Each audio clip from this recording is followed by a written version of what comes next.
Bruce Garland knows a thing or two about tackling the sand. He's one of Australia's most experienced and successful off-road competitors. This Dakar veteran and multiple Australasian safari champ is also a fellow Queenslander, so he must be pretty cluey, eh?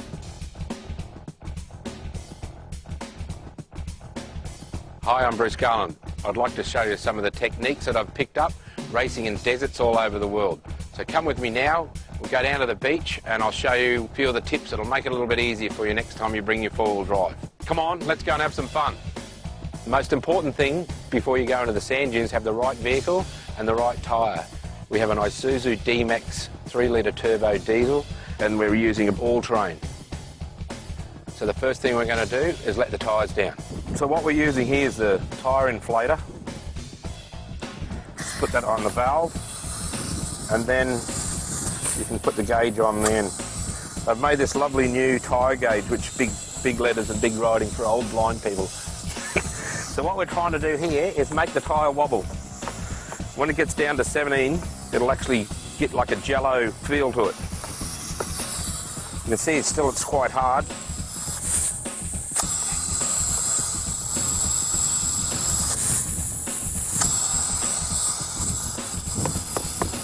Perfect. It's yummy. See, that's got a nice wobble in it. That's what we want. Okay, the last thing we do before we go is make sure everything's tied in, nice and tight. All the gears stowed away inside. Everyone's got their seat belt. So come on, let's go.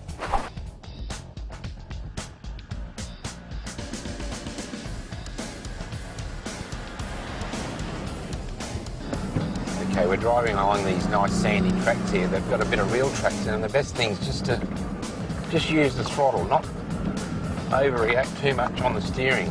Sort of natural reaction is to try and correct the vehicle with the steering, but it'll actually calm down from being nervous if you just take your foot off the throttle a little bit more.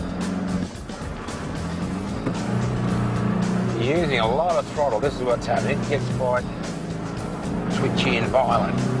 You've got your momentum, just use the throttle to keep it chopping along at a nice, comfortable speed. It's not too violent. If we're racing, we might do 140 through here, but we're not racing, so we're just having a bit of fun. When you're planning your route through the sand dunes, we've actually driven up the backbone of the mountain, and you can see here, it's got this nice rippling effect, and it's got very hard sand. Now when we walk over here, this is where we've got stuck before. They're starting to get very soft now. Can you see that? And all this soft stuff has come off those dunes, the wind's blowing it over here and it's landed on this bit. And the hard bit at the top is all the heavy sand. Anything light gets blown. So you can see there's quite a bit of difference, just a few metres making the right choice. You either get stuck or you have an easy run up the hill. Now this hill we're going to need a bit of run up. Momentum's your best friend when you're going up a sand dune. So we're going to attack it with a fair bit of go. And then I'll show you what it's like when you don't have enough run up. So as we get to the top, it's really soft here. Just give it a little wiggle like that and loves it.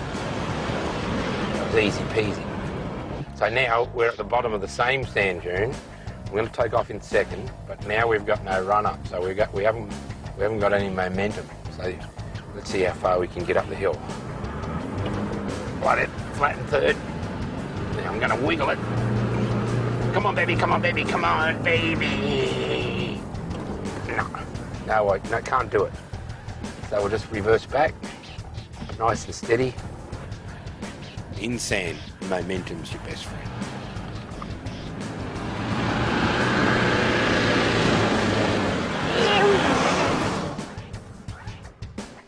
In between the dunes, you can come across what's called a sand bowl, and they're extremely soft. They're like quicksand in there. So as you come over the big sand dune, if you come across one of these bowls, the best thing is to try and go around the edge of it and go round and round in circles to build your momentum up. Sometimes you have to go back the way you came to get out. Don't be afraid to actually reverse your direction and then come back and stop and have a look at it and have another go at it. Okay, now as we come at the top of the dune here, we know there's going to be a steep drop-off because we've come up the soft side. So I've just got in low range first gear, foot on the brake, foot off the clutch, just let it in, and as you get down the bottom, just give it a little bit of a turn, and then you've got to pick where you're going. the moment I'm going for high ground because I know there's some soft patches here. Off we go again. Low range, off the clutch. I've got a bit of throttle on to get us over the lip. Just off the throttle, just a bit of lock. Give it some gear now. Good. We're into some really soft sand here. So we want some momentum.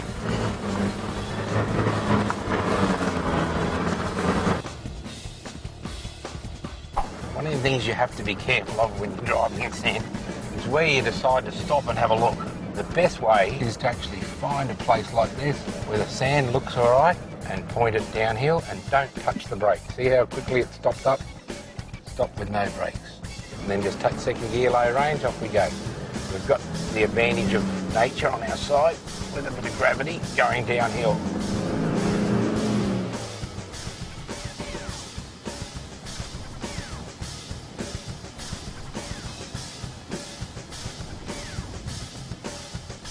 But if you want to see some hardcore sand driving, let's check out some footage from the Australasian safari.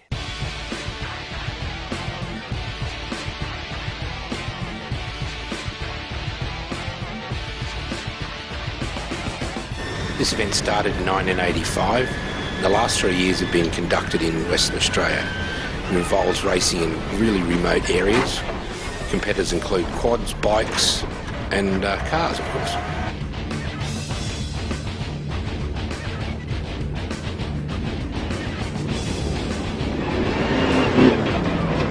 One of the most important things when driving on loose surface is to lift off the throttle as you're turning into the corner. The reason is to feel how much grip you have on the road. So once you practice that skill, then your anticipation level is a lot more alert, and you get to know by looking at the corner how fast you can actually attack it or approach it safely and then get through the corner safely.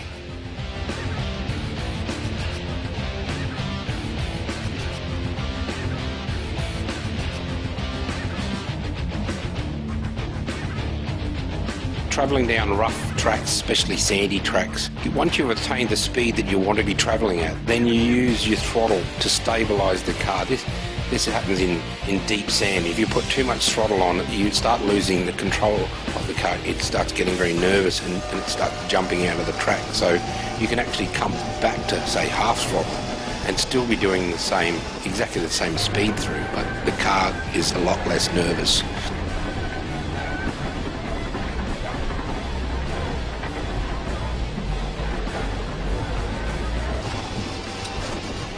Following the tracks in the Australian safari were quite difficult. They're very hard to see, and I'm lucky to have a really good navigator. His name's Suzuki. He's Japanese, but he lives in Australia, and without him we'd get lost.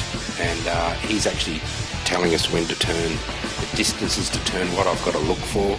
And some of the tracks are extremely hard to see, especially when you're first car on the road. And the communication between Harry and I is quite critical.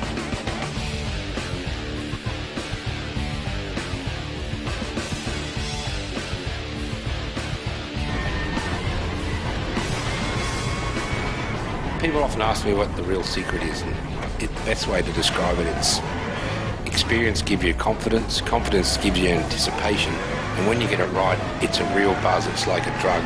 I can't wait till next year, it's the most fun you can have with your clothes on.